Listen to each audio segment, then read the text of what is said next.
I ask, are there mentally unstable ladies in Ghana, and how are they being treated? If a lady, or if your worker or an employee starts portraying signs of mental disorder, what are the basic steps that are supposed to be taken? What should be done in this aspect? How is it being handled in Ghana? Please let me know in the comment section. Say for instance, the Ghana Army.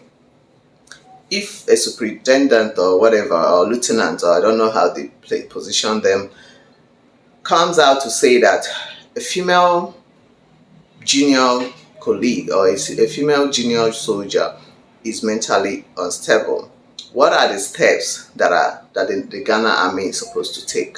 Are they not supposed to take the lady for checkup, the proper medical check, and then if they find out that it's true, are they not supposed to give her some psychiatric assistance to make sure she gets better? Are they not supposed to take care of her, at least she gets better? Are they not supposed to be paying her or cover the medical expenses and all that? Let me know in the comment section, please.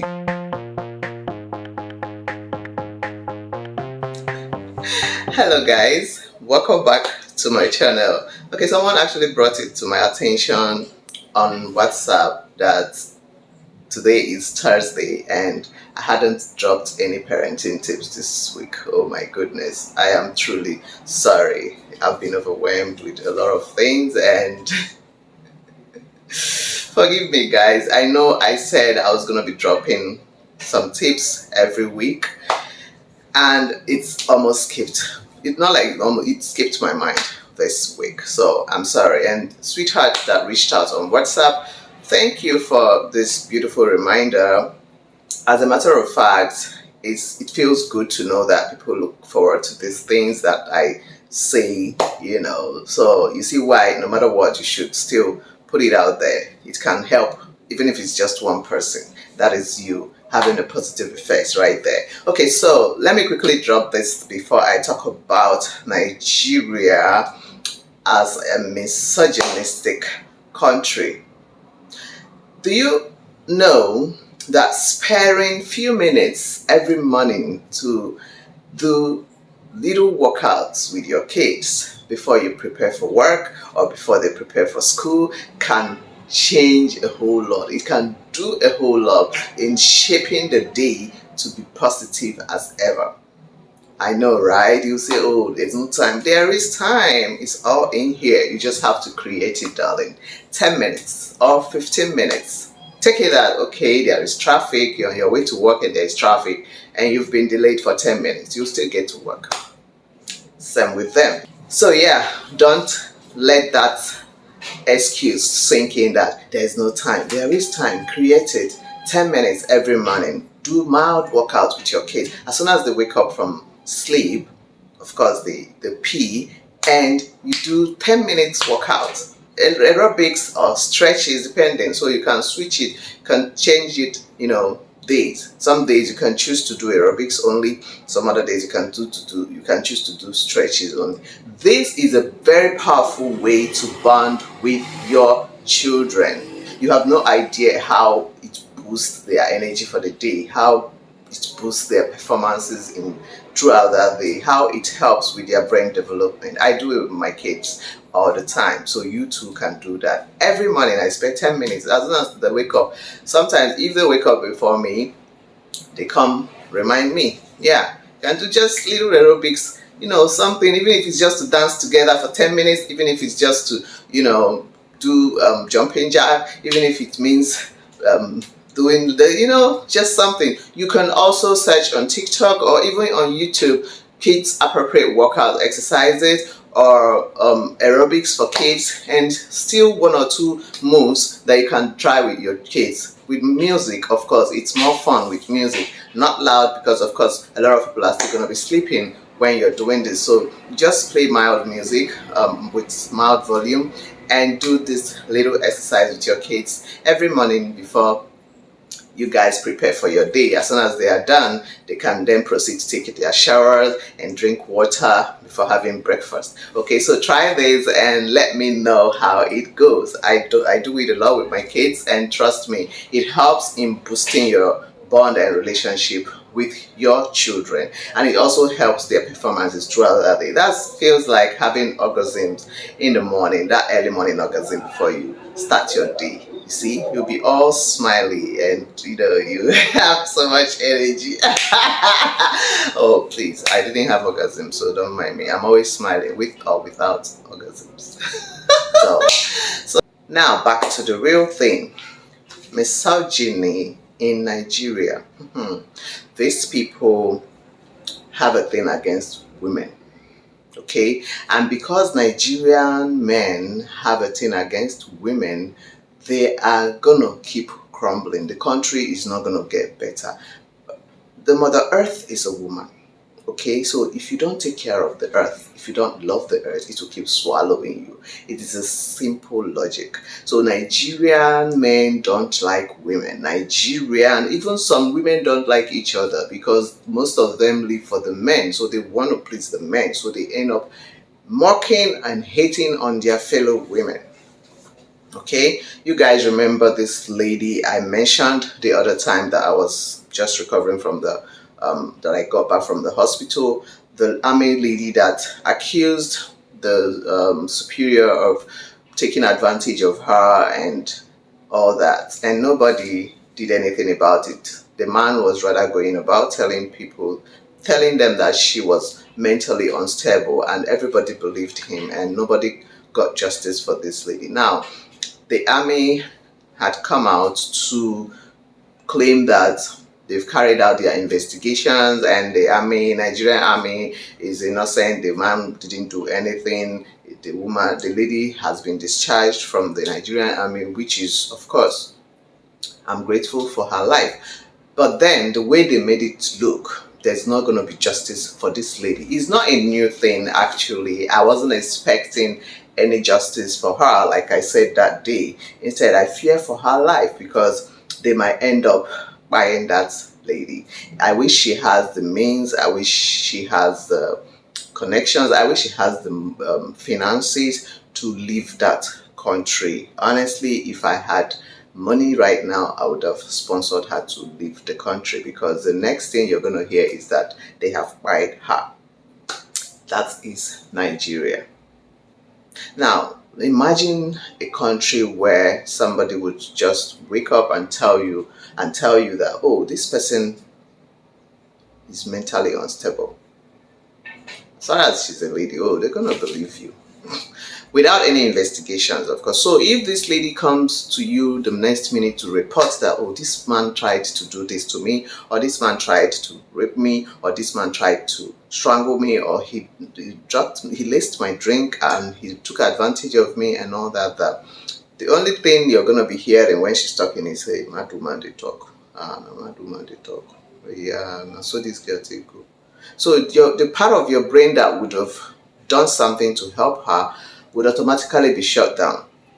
The only part of your brain that will be functioning is the one that is going to be telling you not to believe whatever she has to say, because your G has told you she is mentally unstable. Nigeria, they are trying to tell us that once anybody pronounces you as mentally unstable, you are on your own in an organization as big and powerful as the Nigerian army. So this young lady, everybody had believed that she was unstable. She was mentally unstable. So whatever the man was doing to her, nobody was paying attention to help. Nobody was deeming it necessary to even hear her out or find any means to help her. And of course, all the investigative committees, they are his friends. So I was not expecting them to come up with any result after their so-called investigation that, oh, it's true, he did it. That is Nigeria for you. No man wins a case against, no woman wins a case against her boss that is a man. Nigeria. They buy everything with money, they buy everything with power, they shut you up, they take advantage of you. And if they see that, okay, you are beginning to get the attention more than you should, they silence you. That is Nigeria. Women are not safe in Nigeria. Women are not supposed to feel safe. That is why the first thought that comes to an average Nigerian guy's mind is how to take advantage of the woman. They were not raised to take care of the woman.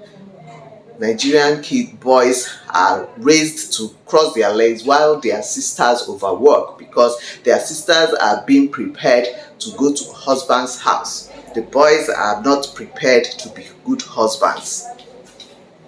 They watch their mothers suffer in the hands of their fathers, and they watch their mothers raise their sisters like they are slaves to them. So they don't even, from the foundation, they are not raised to know that the girl child is supposed to be appreciated or protected. And now don't come telling me that, oh, it's not the same everywhere. And I'm not supposed to be focusing on the 2% or the 10% that are not doing it and now conclude that Nigeria is, if 10% they do and 90% no they do. So if 10% care about women, yes, to God be the glory. Divine intervention. An average Nigerian man was not raised to take care of a woman. He was not raised to respect a woman. He was not raised to protect his woman or a woman. An average Nigerian guy, the first thing in his mind is either to dupe you or buy you or rape you or use you for rituals. An average Nigerian guy, the first thought when there is a misunderstanding is how to beat you up. An average Nigerian man feels threatened if you can speak up for yourself. If you are independent, you are a big threat to an average Nigerian guy. If they can't keep you as footmat and step on your head as a lady, you are a big threat. So the best thing to do is to shut you down. Anything to bring you down, a Nigerian guy is in. An average Nigerian guy is in. Yes, I'm not saying every Nigerian guy, nope, but the ratio is higher. A Nigerian man sees that, oh, you are earning, your salary is higher than his own. Oh my goodness, you are automatically a threat. They come in with marriage because they know that most Nigerian women, at the mention of marriage, oh la la, every knee must bow and every brain must disappear. So they come with marriage proposal, knowing that you're going to let all your guys down.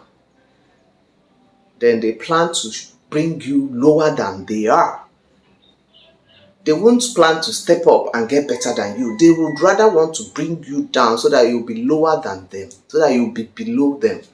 That is why a Nigerian guy would meet a lady, a Nigerian guy who is earning 70,000 naira.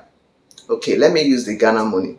A Nigerian guy who is earning 700 Ghana cedis would meet a Nigerian lady who earns, let's say, 2,000 cedis every month and propose to her. Right? Now, of course, she wants to get married. She wants to answer Mrs. So she accepts the proposal. The next option or condition he's going to give her is she has to quit her 2,000 Ghana cedi job, or her job that gives her 2,000 Ghana cedi. She has to quit it and look for any job that will give her 50 cedis, or even if it's 69 cedis, as far as, even if it's 699 cedis, as far as it's lesser than what he earns, he's okay. A Nigerian guy would meet a lady that is comfortably living in her duplex, like she has built a life around herself and she's been able to buy a land and build a house so that she will not need to be paying rent again forever and ever. Furnished, beautifully furnished house. He is paying a rent in a room and parlor, a chamber and hall self-contained somewhere in a ghetto. A Nigerian guy's ego will not let him move in with his wife. A Nigerian guy would want her to put that house for sale first. There are two options here. She's either going to put that house for sale, sell the house and come and be paying rent with him, be staying with him in that his chamber and hall because he is the head. and she has to be the neck, be the nyash in the marriage. Option number 2, she has to change the documents of that her house to his own before he can move in to live with her. That is a Nigerian man for you. The Nigerian man would want a way to bring her down to become so broke that she will have to depend on him to drink garri. Before she will drink pure water, she has to take it from him, so that anytime he feels like he might decide not to give her any pure water, he might decide to leave her thirsty for a week before he can give her another. It gives them some kind of power so they can abuse you. So some of us that don't give that chance, they don't like us and we don't care. I don't need such likeness. So yes, that is Nigeria. You don't protect our women. They don't protect our girls. You're using our girls for rituals. You're buying our girls. You're taking advantage of our girls every single day. You see fathers molesting their kids. During the COVID here, a lot of cases of men that were molesting their baby girls, their own daughters, biological daughters. Are you aware that some Nigerian men molest their own biological daughters? They take advantage of their own biological daughters. Yes, you heard that right. Does it happen in Ghana, please? Let me know in the comment section. Do Ghanaian fathers take advantage of their daughters, their biological daughters? How much more stepdaughters? As a single mom, you're getting married, you have a daughter, and you want to get married to a Nigerian man. I'm sorry for you. I am sorry for you, because every day of your life you're going to be over stressing yourself trying to protect your girl child. Because the ones you are going to have with him are not safe. How much more the one that his brain has told him is not his blood? There's not going to be any pity. You see, most of the women, what they do is maltreat the children, their stepchildren, right? They maltreat the children that are not, they didn't give birth to biologically. Let's say the men leave their wives, or maybe the women, their wives are late and then they remarry. These women are there are 98% chances of these women maltreating those children that are not from their own womb, right? There are chances of them having, favoritisms with their own biological kids over the ones they came to meet that are not from that are for the man, maybe from the other woman or the former wife or late wife or something. But the men take advantage of the stepdaughters.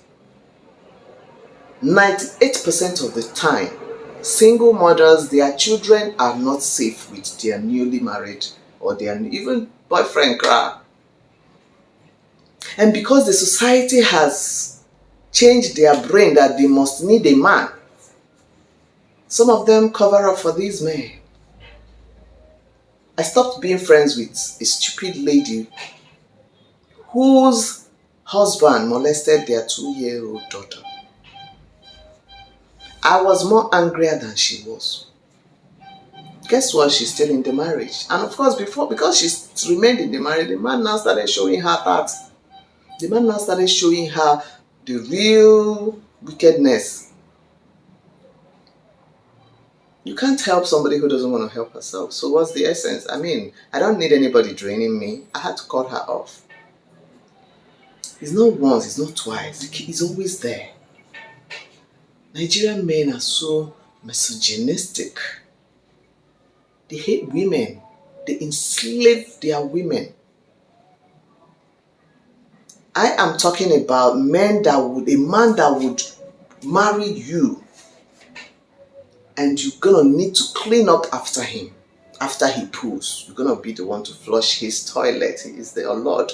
He is your crown. He is your honor. It's not one. I don't see them say, I counsel women. I hear stories. I get drained all the time. A woman, oh, now she they hustle. This one's there, Abuja men who the whole flag for her. Most of those men there, now their wives' money they flex. The woman they hustle, now she get work. Those men not get work. Now the woman car they drive. Now the woman card they use spend money. Now the woman house they stay. The woman they pay the rent for the house where they stay. Clothes where they wear for body, now the woman buy. But they go still abuse her on top. They go still they maltreat her and disrespect her. But because your pastors are telling them that you are their lords, they stay there. Because your families have told them that you are their crown. Without the husband, they are useless. Their existence is invalid. They remain there. This woman would work from morning. She will go to work in the morning. She will come back in the night to meet a swollen poo-poo in the toilet waiting for her. Toilet that functions. Toilet that you can just flush. It will go off immediately you finish. This man would leave the toilet unflushed till the woman comes back in the night. Please, can this happen in Ghana? And then he will poo, he will not use the tissue or water or intimate wash to clean up properly. He will wear his boxers like that, stain it with poo and stench, because it's the woman that will wash it, of course. The woman is the one that will wash his poo stained boxers. So he makes sure he leaves them really dirty so that she will do the laundry. The man will come back and remove his stockings, can be by the door, and then his shirt will be on the floor in the kitchen. Then his trouser or jean will just be on the floor somewhere in the sitting room. If it's his tie, if at all he's wearing tie or anything, singlet, he can keep it on top of the pot, just to frustrate the wife he married, because she is his slave. So the woman will hustle from morning to night and come home to start picking stockings, shirts, jean, arrange something. Just wickedness. It doesn't take anything for you to try to make your wife's life easier as a man. No. If I open my mouth and be saying the things Nigerian women go through in the hands of their men, in the hands of their husbands, this internet will blow up. I look at them come here to rant, I laugh. Most of you might not relate because you're not Nigerians. You can't even understand how this is possible. Because in your country, there are laws guarding and protecting women. Maybe, just maybe, it would have been worse if it wasn't like that. But thanks to God, there are laws. So it's not like that in your country. For Nigeria, that even the leaders don't believe women deserve respect. The whole president will go to the international TV to say his wife belongs to the kitchen and the other room. What do you expect? So guys, please, this case, I'm not surprised. It is what it is. Nigeria. Nigerian men, I know there are some that are different, but Charlie, where are they? That is the question. Everybody knows I'm not always after the people that are enjoying the money in Nigeria. I'm always after the average common man and the poor. The same way, I'm not talking about those few. Now, a few out of 200 and something million. Now, few get regards for women. Look at this video I saw and let me know if this can happen in Ghana. With the wedding settings, with the wedding dress, you would know that this is a very luxurious wedding. This is an elaborate wedding. This is a very wealthy family. This wedding is not for children. But look at what the bride is subjected to.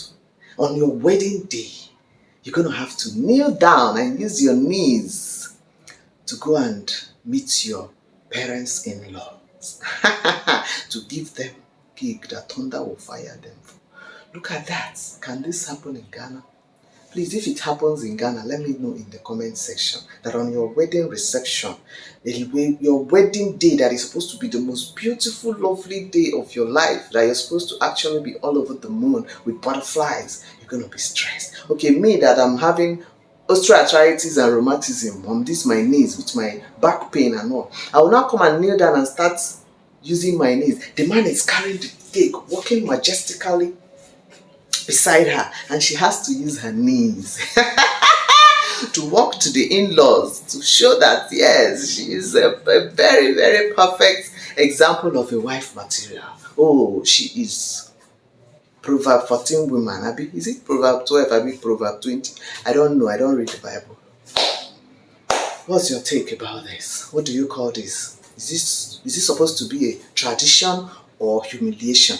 Let me know in the comment section, because when we talk, I say, oh, you hate men. You don't love man reach me. Nobody love man reach me. But I just hate what so most Nigerian men do. I hate what they do to women. I hate how they treat women. I hate how the cultures are always against anything to make the woman suffer. You see? They sit down and cook up all these traditions just to make the woman to remain in abuse. If you are planning to let your child marry into a Nigerian family, think very well. Check very well. Check properly. Check the traditions regarding their family. Check their beliefs. Check their orientation. Love is not enough. Don't let them deceive you. Your man can love you, but if he comes from a terrible family, I'm sorry for you. You're going to learn the hard way. So before you settle down, check properly, not just the man. Check his family, check his extended family, check his grandfather, ancestral lineage. Check a lot of things to check, my dear. Can this happen in Ghana? Anything to oppress the woman, give it to Nigerian men. I just pray this lady finds justice. She's not going to get any justice. I just pray she gets help, financial help to leave Nigeria. That is the only way she will be safe. Because she's going to keep getting traumatized. She's going to keep getting depressed. It's a lot. I really feel for her. And there are so many people like that can't even speak up. That is the unfortunate part. There are a lot of women going through so much in the hands of the men that they are working for, but they cannot talk because they need to survive. Guys, if this is your first time on my channel, my name is Ella Chilaka, the Ohema of the Ashanti Kingdom, Ghana. Don't forget to subscribe to my channel if you like my kind of content, and like my videos, share my videos, let me know what you think in the comments section. I love it when you do that, respectfully, of course. So thank you for watching my videos all the time, and I'll see you in the next video. I love you. Mwah.